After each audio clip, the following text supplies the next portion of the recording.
정의당 최순실 국정농단 의혹 사건을 밝히기 위해 출범한 국정조사특별위원회 청문회장. 제가 쓰고 있는 이 핸드폰은 삼성의 가장 대표적인 상품을 제가 비싼 돈 들여서 사고 있습니다. 여러분들이 정말 의료인입니까? 인수를 강조하는? 저는 역시 그 어느 때보다 국민의 관심이 집중된 자리. 마지막까지 사회 기득권을 향한 정의당 소속 윤소화 의원의 날카로운 질문이 이어졌다. 말씀해 주시기 바랍니다. 대한민국을 정의롭고 새롭게 세워나가는 청문회는 현장이 됐든 의정활동이 됐든 그곳에서 국민과 함께 계속돼야 된다. 7차까지 이어진 청문회가 드디어 끝이 났다. 청와대 비선 진료 실체를 밝힌 윤소화 의원. 그를 통해 밝혀지는 내용들은 진실에 목말라 했던 국민들에게 한 줄기 샘물이 돼주었다. 삶의 현장을 국회로 잇고 그 성과를 국민의 삶터로 되돌리기 위해 쉼없이 달려온 정의당 윤소화 의원을 만나본다.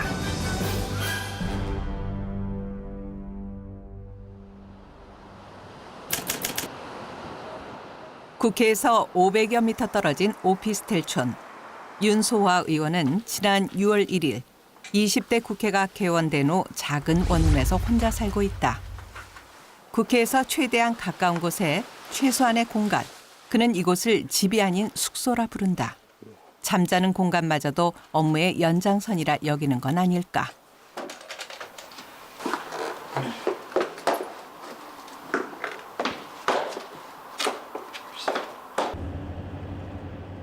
시끄러운 전국에서 출발한 2017년 2월에는 임시국회가 열린다. 아침 8시 하루 업무를 챙기는 윤소화 의원. 그가 관심의 끈을 놓지 않는 건 국정농단 관계자들의 동향이다. 독일에 7월 7일 날 이지원 부회장이 홍한선 국민연금 본부장을 만났고 7월 10일 날 국민연금 투자위원회에서 회의를 통과했고 그다음에 17일 날 삼성물산 제공을 합병을 중에 통과했고 그러니까 결국 뇌물수수죄가 형성되는 거다 이렇게 했는데 엊그저께 뭐 보도 보니까 이재용이가 한 번만 만난 게 아니라 그 전에 또 저 박근혜 대통령 만났다는 보도가 있던데. 블랙리스트 관련해서도 윤소화 의원은 정의당 비례대표 국회의원이다. 정의당 국민건강복지부 본부장으로 국회 보건복지위원회 위원으로 활동하고 있다.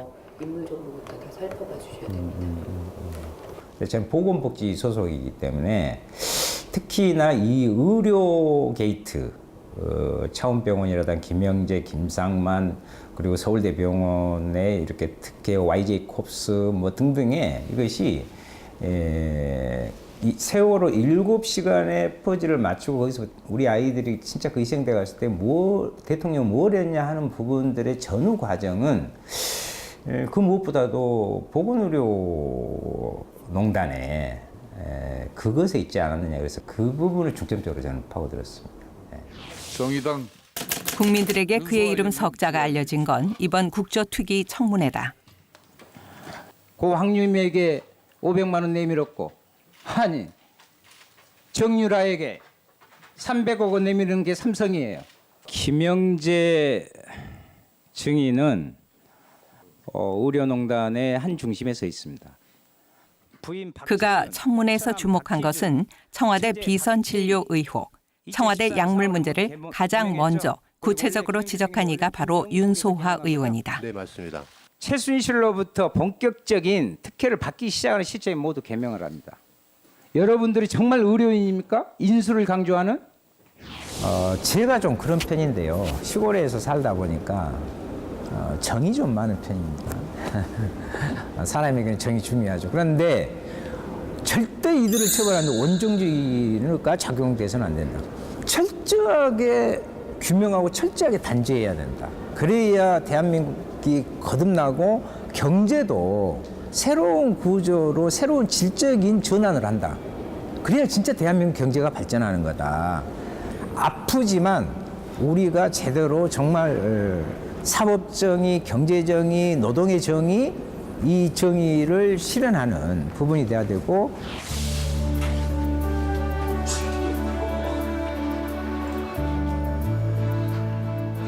60일 동안 진행된 청문회를 철저히 준비한 윤소화 의원. 의원실 한켠엔 그가 그동안 어떻게 준비했는지 가늠할 수 있는 비밀 공간이 있다. 세월호부터 미르재단, 삼성물산과 제일모직 합병 등의 빼곡한 관련 서류들. 그리고 벽에는 사건 일지와 인물 관계도를 정리한 메모가 꼼꼼하게 정리돼 있는데 마치 영화 속 범죄 수사대 모습을 연상케 할 정도. 윤소화 의원과 9명의 보좌진들은 진실을 밝혀내기 위해 밤낮 없이 보고 또 봤을 것이다. 그들의 노력을 10분 이해할 수 있는 풍경이다. 대법원 관련 자료 부분이 김영재하고 해수부 특히나 이제 거기는 세월호 관련이니까. 그럼 그때 뭐 했냐? 미르재단이 설립됐다. K스포츠단이 1월달에 설립됐다. 여기 쭉 해서 다 이렇게, 왜냐면 개인으로 한 게 아니라 다 조직적으로 연결돼서 이렇게 한 부분을 우선 살펴봐야 할 수 있으니까. 윤소화 의원은 해남 출신으로 목포 민주주의 청년연합 의장, 참여와 통일로 가는 목포 시민연대 대표 등을 역임하며 80년대부터 30년 동안 목포 지역 시민운동가로 활동했다.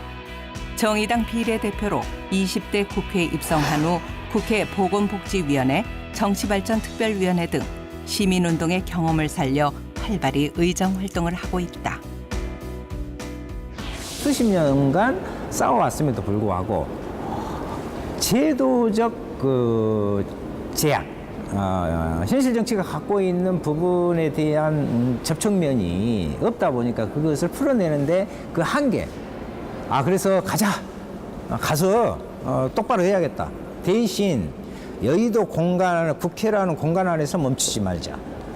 자기들끼리 하는 정치는 의미 없다. 그래서 삶의 현장을 국회로 이어내고 국회에서 의제화내고 법제화해서 그 성과가 구체적으로 삶의 현장에 있는 국민들한테 놓여지는 것이 진짜 국회의원이 할 일이다. 그게 정치가 아니겠느냐. 는 그렇게 생각했죠.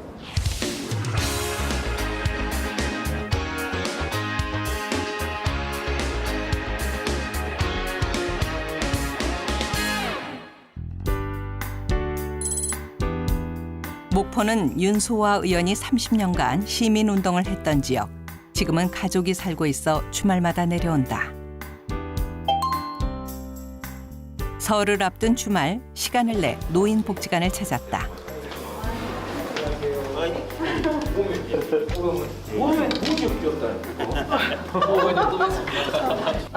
국회 보건복지위원회 위원이자 정의당 국민건강복지부 본부장으로서 목포의 노인복지 환경을 알아보기 위해서다. 지자체의 노인 재활 요양 서비스는 그의 관심 사항 중 하나. 관계자들과의 허심탄회한 대화가 이어진다. 사회복지시설이 어느 지역에 있냐에 따라서 인건비뿐만 아니라 여러 가지 부분에서 예산 지원 체계가 틀리다 보니까 저희 노숙인 시설에서 전체적으로 봤을 때 서부권, 동부권 나누면 서부권은 부다지 월급을 국가가 떼먹었습니다. 직원들 전체가 인건비를 반납하는 상황을 발생해가지고 실질적인 노인 재활 요양 사업을 위해서는 국가와 지방자치단체가 책임을 명확히 해야 한다는 게 그의 지론. 국민이 선택해준 일꾼이기에 맡겨진 분야에서 최대한 많은 현장의 목소리를 듣기 위해 노력하고 있다. 돈을 지원되는 것은 한정이 돼 있는 상황에서 복지부 내에 우리의 실제적인 운영을 하는 사람들을 하는 부분과 함께 심의위원회를 구성하자는 거예요. 이런 윤소화 의원은 이 자리에서 들은 다양한 의견을 수렴해 2월 13일 노인 삶의 질 향상을 위한 노인복지법 개정안을 발의했다. 저는 오늘 많은 걸 더 배우고 가는 거예요. 작년에 5월 31일부터 시작됐잖아요. 굉장히 정신없이 살았어요. 그런데다 제가 소수당이다 보니까 맞는 역할들이 많아요. 그래서 제가 세월호 대책 책임자거든요. 백남기 농민 책임자고 누리예산 과정, 농민 또 책임자까지 합니다. 그리고 전국 곳곳을 돌아다니고 국감 끝나면 조금 여유 있다는데 국감 끝나자마자 국정조사 그것보다 4배는 더 강하다고 우리 보좌관들이 그러던데 국민이 편하게 되는 것이 정치 아니겠어요? 그 부분에 국회의원으로서 할 일을 다 해야죠. 쉼 없이 국민을 향해서 가겠습니다. 특히 전 삶의 현장으로 달려갈 것입니다. 정의당 국회의원으로서 공식 일정을 끝낸 윤소화 의원의 발길이 닿은 곳은 동부시장. 요새 잘 나갑니다. 스타가 팍 되버렸는데. 예, 고맙습니다. 같이 데모에서 상이네. 안녕하세요. 아까 인사하셨어요. 예. 추워 죽겠어요. 많이 춥지요. 상인들은 하나같이 그를 반겨준다. 언론을 통해 접하는 그의 활약이 같은 지역민으로서 자랑스러운 모양이다. 고생도 하고 아주 대단하셔. 아주 얼마나 좋은지 몰라. 얼굴 보면 아주 뿌듯하게 나오시네요. 진짜요. 예, 고마워요. 예. 또 드리겠습니다. 예. 목포에서 시민운동 하실 때요. 시장에 엄청 많이 나오셔서요. 무슨 일 있으면 꼭 찾아오시고 시장 사람들하고 각별하니 잘 지내요. 한때 참새 방앗간처럼 드나들던 한 식당에서 반가운 이들을 만났다. 가서 잘못 먹어보면 이제 입만 맞춰요. 이제 의원님이 여기서 파업에 대해서 얘기해. 근데 뭐다 사람이 저기 한 20, 30명 모여서 듣고 있더니 뭔 얘기를 하다가 아까 뭐 의원님 말을 그렇게 재밌게 하는 거야. 파업에 대해서. 하물연대 싸움은 덤프연대 싸움은 어디 뭐 안다는 데 없이.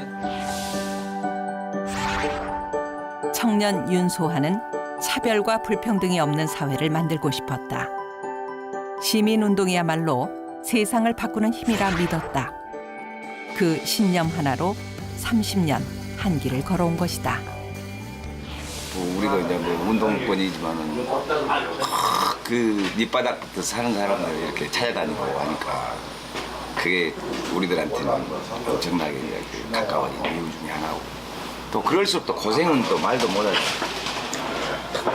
많이 하시고. 내일의 희망을 꿈꾸며 어제의 고통을 함께했던 이들이다. 사람 만나는 맛, 사람 냄새도 나는 나의 고향 같은 마음의 고향이죠. 국회의원이라는 존재는 따로 있고 여기는 따로 있고가 아니라 그걸 다시 새기게 됐고 참 잘해야겠다. 여의도의 삶이 팍팍할 때마다 그는 바다를 찾는다.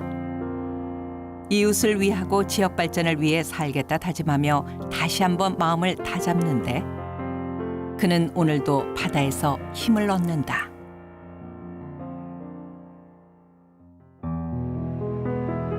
창밖 저만치 국회의사당이 보입니다. 이 시간쯤 제가 살고 있는 목포 아파트 계단 난간에서 바라보는 노을공원과 섬들 사이로 물살 헤치며 달리는 배들의 모습도 선연히 겹칩니다. 풍경이 아니라 제 심정의 속살을 드러내는 것 같습니다.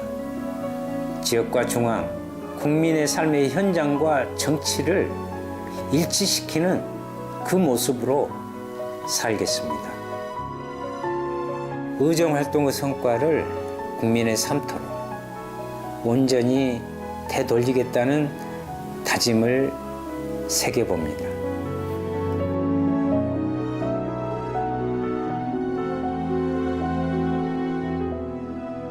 원칙과 소신을 무엇보다 중요하게 생각하는 윤소화 의원.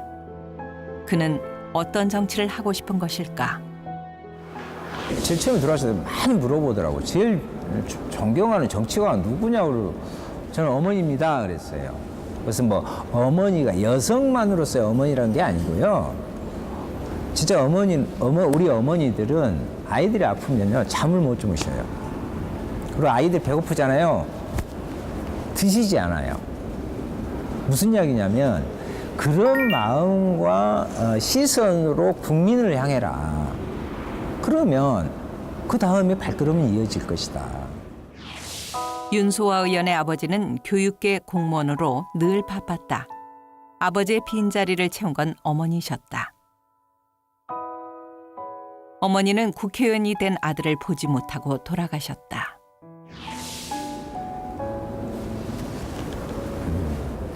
왜 그래요 또? 그랬죠. 그러니까 이제 제가 80년 대학 가서 그 후로 이제 사회운동까지 이어지면서 감옥을 한 2번 살고 수배를 한 2번. 그때마다 어머님께서 면회 오시면 그 오포딸 그런 것, 감옥문을 이렇게 넘나드시면서 어머니께서는 처음에 그러셨죠. 그만 좀 해라. 제발 하고 좀 어디 월급 받아서 좀 살아야 되지 않느냐. 결혼까지 해가지고 얹혀 사냐. 어머님 태코가 금송댁이라고 그러거든요. 아이고 우리 금송댁 살아있으면 얼마나 좋을까. 그러면 눈물이 왈칵 쏟아졌고 그런 부분이 있죠.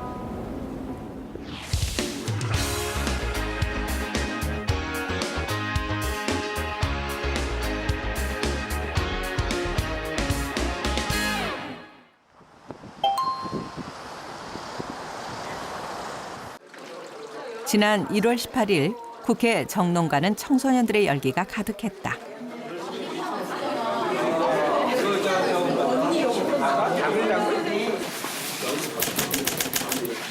전국 146개 청소년 관련 기관 단체가 연대해 대선 전 18세 선거권 입법을 촉구하는 기자회견을 열었다. 윤소아 의원도 뜻을 함께했다. 지금부터 18세 선거권 입법 촉구를 위한 합동 기자회견을 하겠습니다. 인권의 문제이고 민주주의의 사회에서 이뤄져야 할 국민의 요구입니다. 이 청소년들이 자신들의 미래의 삶을 스스로 책임지는 정치적 행위를 해야 된다는 건 당연한 거 아니겠습니까? 정치를 스스로 바꾸는 우리 청소년이 되겠다고 나서는 부분들을 응원을 해줘야 되고 그분들의 뜻을 존중해야 된다. 윤소아 의원은 청소년과 어린이에게 관심이 많다.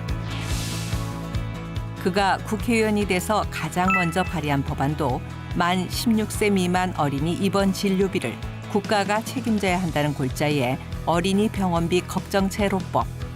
현재 대표 발의 46건, 민생 법안 공동 발의 372건이 있다. 이 어린이들이 아프면요 모두 아파요. 아이가 아프면 내가 꼭 아픈 것 같고 그 주위에 있는 이웃들도 아픈 거예요. 그러니까 온 사회가 아픈 거잖아요. 그래서 어린이 병원비를 최소한 중학교까지 의무교육이잖아요. 고등학교 때까지 되면 좋은데 그래서 거기에 맞춰서 0세부터 만 15세까지는 일반 그 외래 진료 빼고 입원할 정도의 그런 병원비를 1년에 5천억 좀 넘으면 할 수 있습니다. 우리들의 미래를 위해서라도 아이들에게는 아낌없는 투자를 하는 것이 그 사회에 좀 희망을 좀 만들어낼 수 있는 것이 아니냐 이런 생각을 늘 갖고 있죠. 청소년이 주체가 된 참정권 토론회장. 전국에서 온 200여 명의 청소년을 비롯해 5명의 국회의원이 자리를 함께했다. 윤소아 의원은 민주주의 참정권을 확대하는 측면에서 18세 선거권에 찬성하고 있다. 그는 지난해 9월 선거 연령을 만 18세로 낮추고 투표 시간을 오후 9시까지 연장하자는 공직선거법 개정안을 발의하기도 했다. 주체적이다. 즉 우리가 판단하고 거기에서 행동이 나오는 거다. 그래서 우리 청소년들의 18세 선거 연령 인하는 굳이 강조하지 않아도 당연한 것으로 기득권 정치의 파열구를 내는 그 밑돌 그 파장이 여러분들에서 시작될 것이다. 그래서 여러분들한테 존경하는 마음 담아드리고 같이 하자는 말씀을 누누이 강조드리는 겁니다. 이상입니다. 우리 의원들도 열심히 노력하겠습니다. 전국 수백 명 청소년의 마음이 담긴 성명서가 국회의원들에게 전달됐다. 절망 속에 희망을 봤죠. 요즘 국정조사 끝나고 참 마음으로 그하고 나라가 엉망인데 그 속에서 저런 18세 투표 이나를 뛰어넘는 정말 우리 청소년들의 새로운 사회에 대한 열정, 갈구 이런 걸 보게 돼요. 전국적으로 저렇게 많이 와가지고 그래서 이들의 요구에 응당이 답을 하는 것이 정치의 지금 우리 과제가 아닌가 이렇게 생각을 했고요. 대한민국 미래 어둡지 않다, 밝다.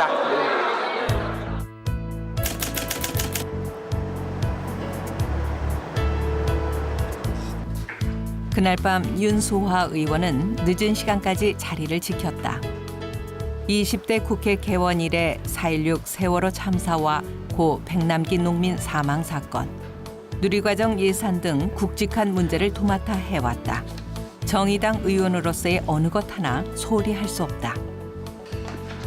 세월호 미수습자 가족 한 분이 보내온 편지다. 빼곡한 편지글과 노란 리본 하나. 국회의원으로서 책무를 잊지 않게 하는 간절한 마음이다. 정의당의 윤소화입니다. 오늘이 세월호 참사 1000일을 맞는 날입니다. 구천을 떠돌고 있는 우리 희생자들, 그리고 피눈물을 흘리고 있는 유가족들, 그리고 눈물과 한숨 분노로 24,000시간을 살아온 우리 국민들 앞에 잠깐이나마 정말 시간을 내서 우리 세월호 희생자들에 대한 묵념의 시간을 가질 것을 정중하게. 세월호 희생자에 대한 묵념.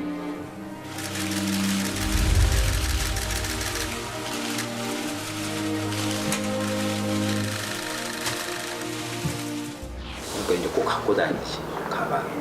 그다음에 이것을 내가 품고 있어야 이 분들의 마음을 잊지 않고 늘 그런 생각을 하니까 나는 이제 대한민국의 새로운 그 출발은 참사였지만 그때부터 요구했었다.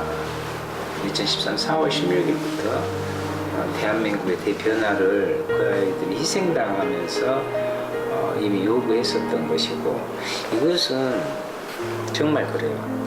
잊지 말자는 부분은 행동을 해라. 특히 이번에 게이트 국정농단 이것을 보면서 우리 사회가 어디로 가야 될 것이냐, 그런 부분에 대해서 더 많은 고민을 하고 있고, 그래서 오늘 이제 선거 연령 그 부분도 더 의미가 있다. 이들이 나서야 된다. 이들의 운명을 스스로 개척하고 주도들 참여하고 풀어내는, 그래서 난 우리 아이들의 이런 소망을 좀 이룰 수 있도록 했으면 좋겠어요. 그런 생각이 좀 드네요. 일을 진짜. 아이들은 나라의 희망이다. 단순하고 당연한 이 말이 언제부턴가 큰 과업이 됐다. 어디서부터 잘못된 것일까? 어떻게 하면 어두운 세상에 빛이 찾아올까? 오늘따라 유난히 어둠이 더 짙다. 늘 우리 곁에 스며 있는 정치를 했던 국회의원, 그래서 우리에게 새로운 힘과 희망을 줬던 따뜻한 국회의원. 그리고 거기 한 가지 덧붙인다면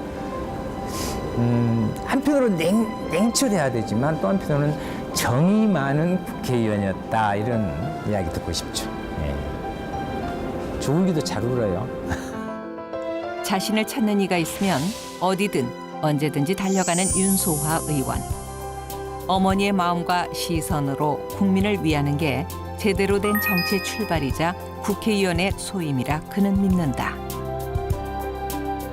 정의당 윤소화 국회의원은 30년 시민운동의 경험을 되살려 삶의 현장을 국회로 잇겠다는 다짐을 가슴에 새기며 오늘도 국민들 앞에 선다. 그가 기다리는 따뜻한 봄날은 이미 우리 가까이에 와 있다.